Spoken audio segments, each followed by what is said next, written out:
The moment the lights went out, I knew something was wrong. Not the usual flicker you get during a February storm in Ontario. This was different. The whole building shuddered, a deep groan rising up through the floor beneath my feet, and then the ceiling came down. I don't remember falling. I remember the sound, a crack so loud it felt like it was inside my skull, and then I was on the ground and my son was screaming, "Lucas!" My voice came out wrong, too flat, too calm. "Lucas, I'm right here." He was 7 years old and he'd had a fever since Tuesday. 38.9 when we left the house that morning. I'd brought him to my office because my husband said he had back-to-back meetings and couldn't stay home with him, and my mother-in-law was in Barrie for the week, and I had a grant presentation I couldn't miss. So I'd set Lucas up in the corner of my office with his tablet and a thermos of broth and told myself it would be fine. That it was just a cold. That children run fevers all the time, and they're okay. He was sitting under my desk when the ceiling collapsed. That's what saved him. I found him in the dark, curled around his tablet like it was something precious, and when I touched his face, his skin was burning. "Mommy, I can't breathe right."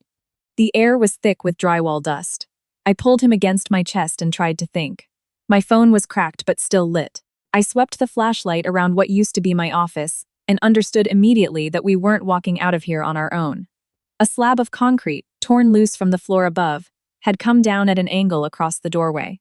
Not sitting flat, propped against the doorframe like a ramp, which is the only reason it hadn't crushed the desk, the only reason Lucas was alive. There was a gap, maybe 30 centimeters at the widest point. I could see the corridor through it. I could see the lights were out there too, and I could see debris, and I could see two people. I started shouting. They heard me. I know they heard me. One of them turned. I saw the shape of a head turn in my direction. But they kept moving. And then I heard my husband's voice, and my whole body went still. "Watch your step. I've got you. You're okay." I knew that voice. I'd been married to it for 9 years. I knew the particular softness it got when he was trying to calm someone down, the way it dropped at the end of a sentence. He used that voice with Lucas when Lucas had nightmares.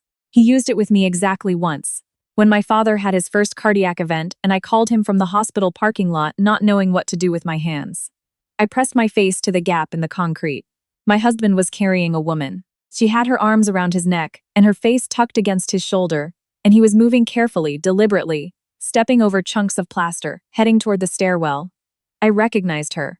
Her name was Serena. She'd joined his firm 8 months ago as a project coordinator. And he'd mentioned her exactly 3 times. And each time I'd filed the mention away without examining it too closely. The way you sometimes don't look at a bill, because you already know you won't like the number. She must have twisted her ankle, I told myself, out loud, in the dark, because I needed to say it out loud to believe it. "Help." My voice came out louder than I expected. "We're in here. My son is sick, please." My husband stopped walking. In that moment, that 3-second pause, I understood something about my marriage that I hadn't let myself understand before. I felt it the way you feel a temperature drop. Something shifting in the air. He turned his head. He looked directly at the gap in the concrete, and I saw his face. He kept walking. I don't know how long I sat there. Long enough for Lucas to fall asleep against my shoulder, which frightened me more than anything because I couldn't tell if he was sleeping or something worse. I kept checking his chest, kept putting my palm against his sternum to feel it rise and fall. Rise, fall, okay, rise, fall. Okay, the dust was settling, my eyes were stinging. At some point I started talking to him even though he wasn't awake, just narrating small things. I can hear voices in the stairwell. I think the structure is holding. Your dad went to get help and he'll be back. And I was aware, even as I said it, that I didn't believe the last part. The fire department came in through the window. I heard them on the floor above first, then the sound of something being cut, then a voice calling through the gap. "Anyone in there? Call out if you can hear me." "Here," I said. "I'm here. I have a child. He has a fever. He needs a paramedic." It took them 40 minutes to widen the gap enough to get us out. I know because I watched the clock on my cracked phone the entire time, partly to stay conscious and partly because I needed something to hold on to that wasn't terror. The firefighter who came through first was a young woman with soot on her face and the kind of calm that only comes from training. She went straight to Lucas, checked his airway, his pulse, his temperature. She said his fever had climbed to 39.5. "We need to move him now," she said, and she wasn't asking. Outside, in the parking lot where triage had been set up in the January cold, someone wrapped a foil blanket around my shoulders and pointed me toward the ambulances. There were maybe 60-70 people out there, some of them standing, some of them on stretchers. The building, a 9-story office complex in downtown Kitchener, had partially collapsed along the east side, which was exactly where my office had been, and exactly where my husband's firm had its suite 3 floors below. I saw him before he saw me. He was standing near the ambulances. He was standing next to Serena, who was sitting on the back of the ambulance with a paramedic wrapping her ankle. They were talking quietly. He had his jacket around her shoulders. His jacket, the charcoal wool one I'd given him for his birthday. And he was leaning in the way people lean when they want to hear someone better, or when they want to be heard. He looked up and saw me, and for a moment his face did something complicated, something that wasn't guilt exactly. It was the expression of a man who had made a decision and was now doing the math on whether he needed to explain it. "You got out," he said. "Good." I looked at him for a long moment. Lucas was on a stretcher 3 feet away, getting an IV. "He spiked to 39.5, I said. "He needs to go to the hospital." "Right, of course," he nodded. "I'll follow in my car. You go with him in the ambulance." "Your car," I said. Serena needs someone to drive her. Her ankle." I stopped listening, not because I stopped being able to hear him, but because something inside me went very quiet and very clear, the way a room sounds after everyone leaves. I turned around and I got in the ambulance with my son, and I did not look back. My brother called at 11:47 that night. He never calls that late. He's the kind of person who sends a text first asking if it's okay to call. He's been like that since we were teenagers. Consider it in the particular way of someone who grew up in a house where you learned to read the temperature before you spoke.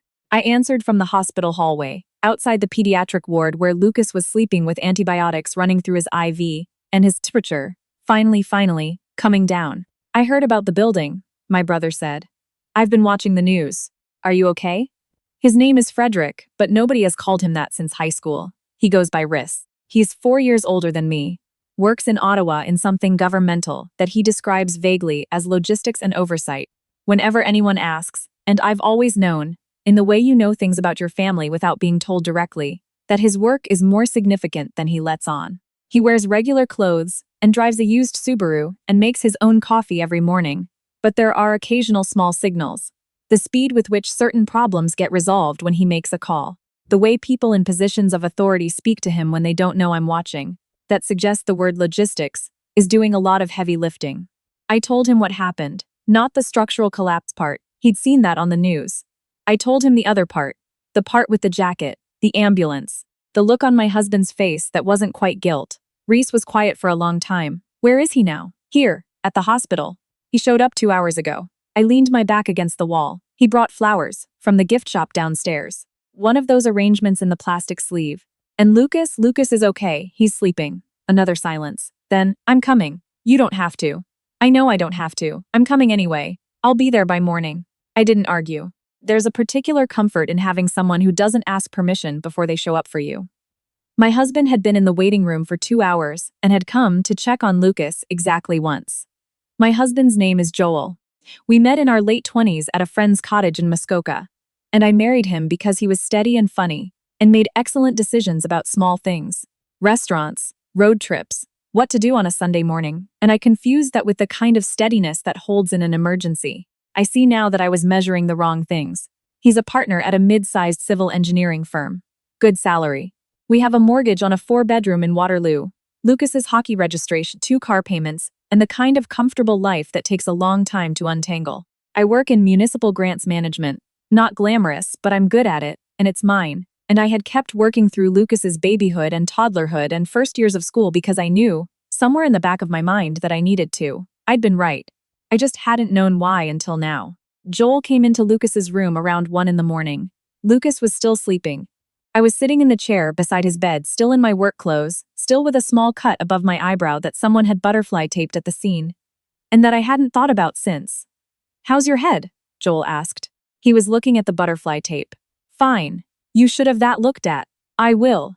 He sat down in the other chair. He had his phone in his hand. I noticed this, the way it was already in his hand before he sat down, like he might need it suddenly. "I want to explain," he said. "About earlier, okay. Serena has no one. No family in the city, no. She would have been alone. I couldn't just leave her." I looked at him. "You left us. You were calling out. I knew you were okay. Lucas had a fever of 39.5. I didn't know that. I thought, you saw my face through the gap in the concrete," I said very quietly. "And you kept walking." He didn't answer that. His phone lit up in his hand, and he turned it face down on his knee, which told me everything about who had messaged him at 1 in the morning, 2 hours after a building collapse, while his wife and son were in a hospital room.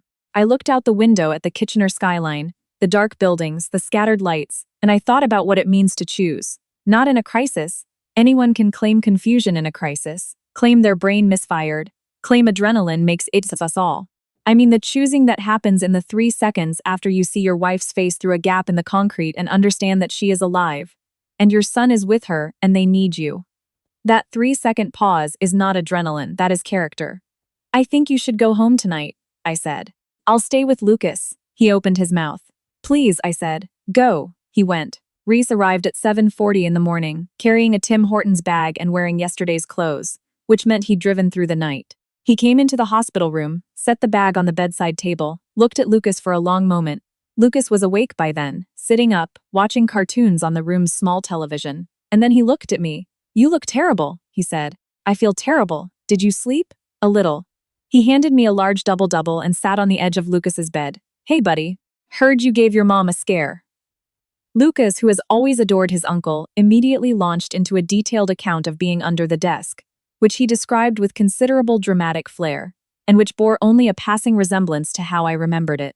Reese listened to the whole thing with the complete attention that he gives to everyone who talks to him, which is one of his best qualities, and also, I think, why people tend to tell him the truth. When Lucas wound down, Reese looked at me. I made some calls this morning.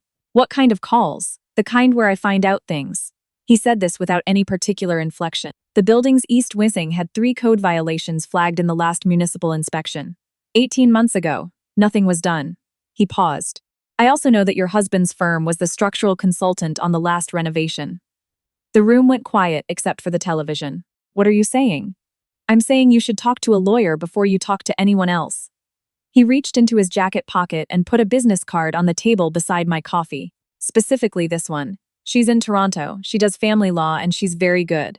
I've already spoken to her this morning and she's expecting your call. I picked up the card. I read the name on it. I set it back down. Rise, I said.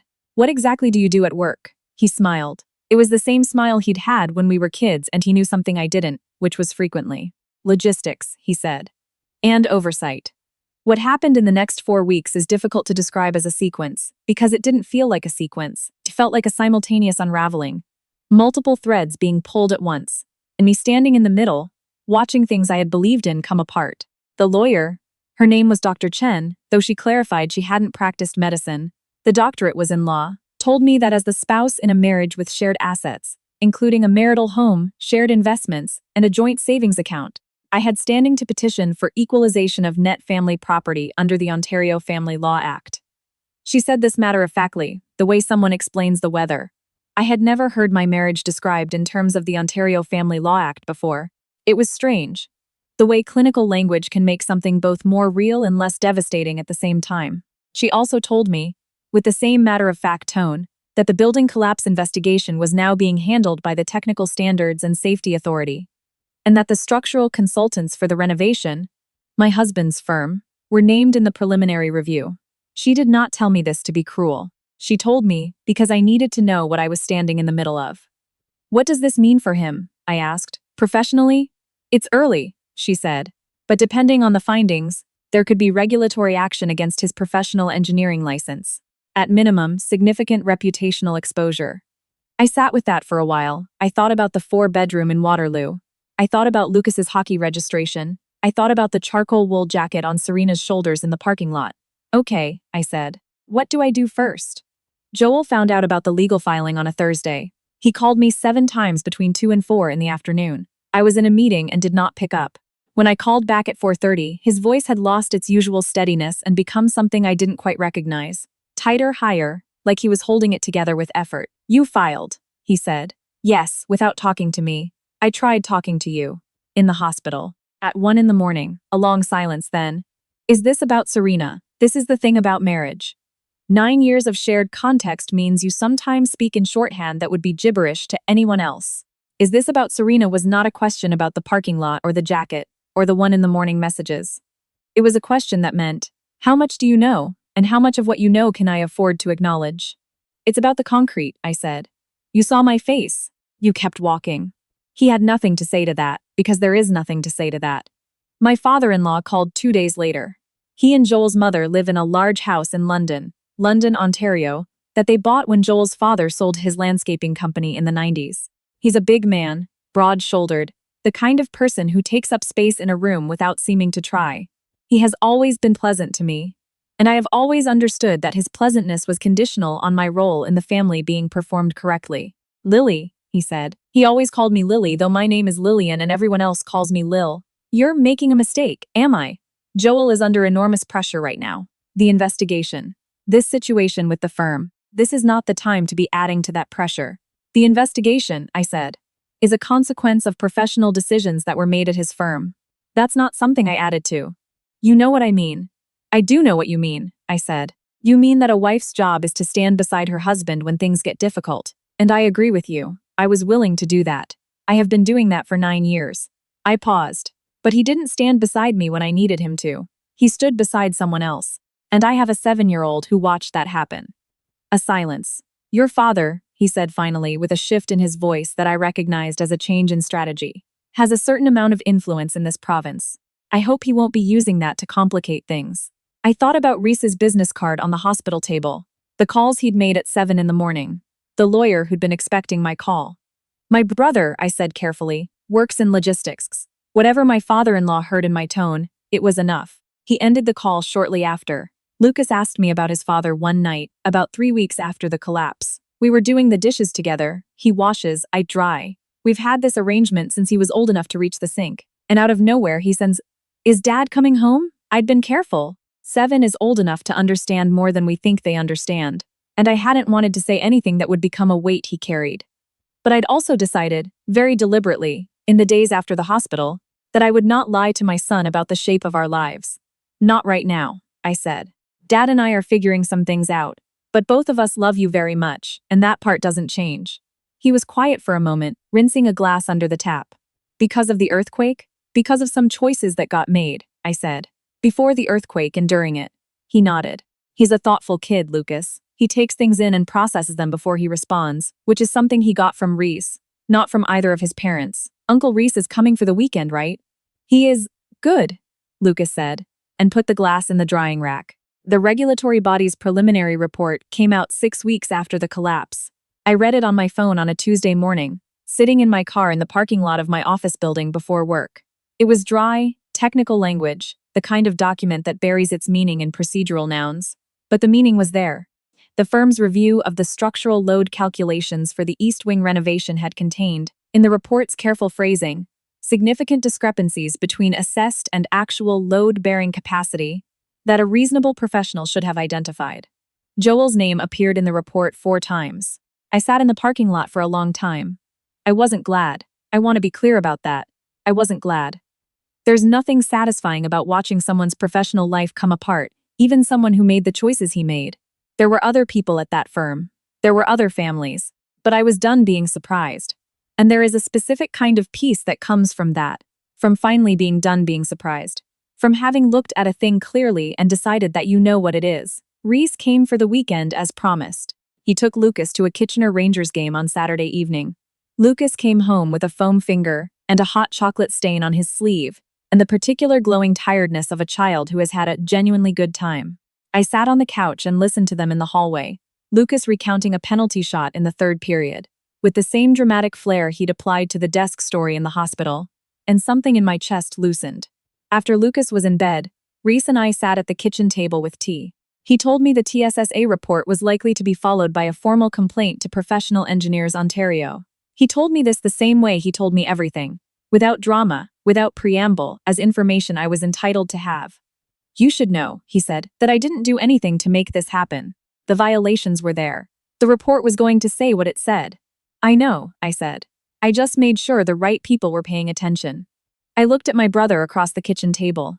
He looked exactly the same as he had at 19, except for a little gray at his temples and the way he holds himself, like he's been a long time in rooms where the decisions matter, and it's changed his center of gravity. Thank you, I said. You would have been fine without me. I know, I said. But it's nice to not have to be, he nodded. He picked up his mug. The lawyer says you're in a strong position, she does the house. We're working through the equalization, it'll take time, but she's not worried. Good. He set the mug down. And you? Not the house. Not the case. You. I thought about Lucas in the hospital, his chest rising and falling under my palm. I thought about the gap in the concrete and my husband's face. I thought about standing in the parking lot in the cold with a foil blanket and understanding. For the first time, something I had been carefully not understanding for a while. I'm okay, I said. And I meant it the way you mean something when you've earned it. Not because everything is fine, but because you've looked at what isn't fine and decided you can work with it. I'm actually okay. Rhys looked at me for a moment. Then he picked up his tea again. Lucas told me he wants to be a firefighter. He changes his mind every 2 months. Last time it was a marine biologist. Before that it was a Zamboni driver. Rise laughed. It was a real laugh, the kind that surprised him, and I laughed too. And outside the kitchen window, the February dark had turned into the particular blue-gray that comes just before the light starts to come back. And I sat with my brother in my own kitchen in the house that was still mine, at least for now. And I thought, this is where I am, this is the ground. And ground is enough.